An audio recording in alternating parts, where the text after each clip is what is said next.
Hello friends, welcome back. हम बात कर रहे थे रनिंग इंजरीज़ के बारे में। रनिंग इंजरीज़ के पार्ट 1 में हमने देखा कि why this running injuries happen. अभी हम दूसरे पार्ट में हम बात करेंगे कि which types of running injuries are there. उसमें दो तरह के इंजरीज होते हैं, एक होता है सीवियर काइंड ऑफ इंजरीज और दूसरा होता है लो सिविरिटी इंजरीज। हम पहले जो कॉमनली ऑब्जर्व रनिंग इंजरीज है उसके बारे में बात करेंगे।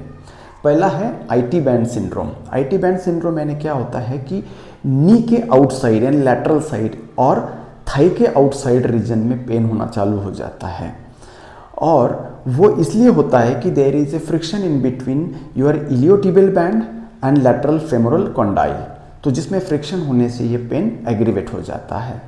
दूसरा होता है PFS यानी पटेलो फेमोरल सिंड्रोम। हम उसको कॉमनली रनर्स नी भी बोल सकते हैं। This is very common injury observe in the recreational runners.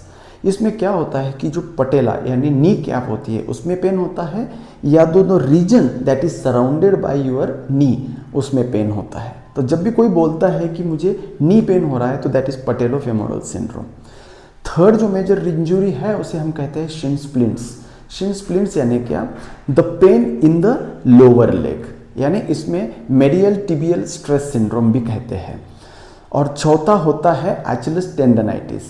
तो एचिलिस टेंडन जो होता है हमारे हिल के ऊपरी भाग में होता है, उसका जब इन्फ्लामेशन होता है एचिलिस टेंडन का उसे हम कहते हैं एचिलिस टेंडनाइटिस। और पांचवा जो है दैट इज प्लांटर फसाइटिस। और प्लांटर फसाइटिस यानी जब आपको पेन होगा हिल में और वो लोअर फुट रीजन में भी जाएगा तो हम कह सकते हैं कि हमारा जो प्लांटर फेशिया है उसका इन्फ्लामेशन हो गया। ये 5 मेजर एक्चुअली रनर्स का इंजुरीज है। उसके बाद में फिर स्प्रेन आता है। स्प्रेन यानी लिगामेंट इंजुरीज होते हैं, उसमें भी डिग्रीज होते हैं, लेवल 1 टू लेवल 3, है ना। उसके बाद में स्ट्रेन होता है। स्ट्रेन यानी टेंडन इंजुरी। टेंडन जो होते हैं दो मसल्स बोन का अटैचमेंट होता है, ओके, उसमें पेन होता है, दैट इज स्ट्रेन। फिर हम बोल सकते हैं नर्व इम्पिंजमेंट, हम जैसे कहते हैं नस दबना, है ना, compression of the nerve impingement. उसके बाद फ्रैक्चर्स भी हो सकते हैं ड्यू टू फॉल, उसका भी वेरियस डिग्रीज हो सकता है। हम बात करेंगे फिर चैफिंग के बारे में। चैफिंग जो होता है that is because of top layer of the skin gets irritated और वर्न आउट। वो क्यों होता है? Either because of skin and skin rubbing और skin rubbing against the clothes. तो स्किन ऑन स्किन रबिंग यानी थाई रीजन, यानी दो जो थाइज होते हैं एक दूसरे को घिसने के बाद में जो रबिंग होता है वो स्किन ऑन स्किन रबिंग, उससे चैपिंग हो सकता है। या तो दूसरा जो होता है कि हमने जो कपड़े पहने हैं, या तो लेडीज़ में ब्रा स्ट्रैप्स होते हैं, उसमें जो होता है स्किन का अपने क्लॉथ्स के साथ में जो रबिंग होता है उससे ब्लीडिंग होता है, तो उसे हम कहते हैं चैफिंग। तीसरा होता है बर्साइटिस। बर्साइटिस यानी inflammation of the bursa sac. अभी बर्सा सैक का जो मेजर वर्क है that is to provide the cushioning और to avoid the friction in between the bones, muscles and tendons. और ये जो बर्सा सैक होता है उसमें होता है हमारा साइनोवियल फ्लूइड।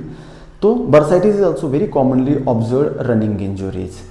तो ये कुछ रनिंग इंजुरीज है जो कॉमनली ऑब्जर्व की जा सकती है, but most of the running injuries are reversible. और ये इतना कॉमन है क्योंकि हमारे देश में मैराथन या तो कोई भी रनिंग इवेंट जो है बहुत पहले से नहीं है, और मैराथन तो मैं बोलूँगा 10 या 12 साल पहले की इवेंट है। सो those who are running in the marathons must be aware about these running injuries and how they can manage it.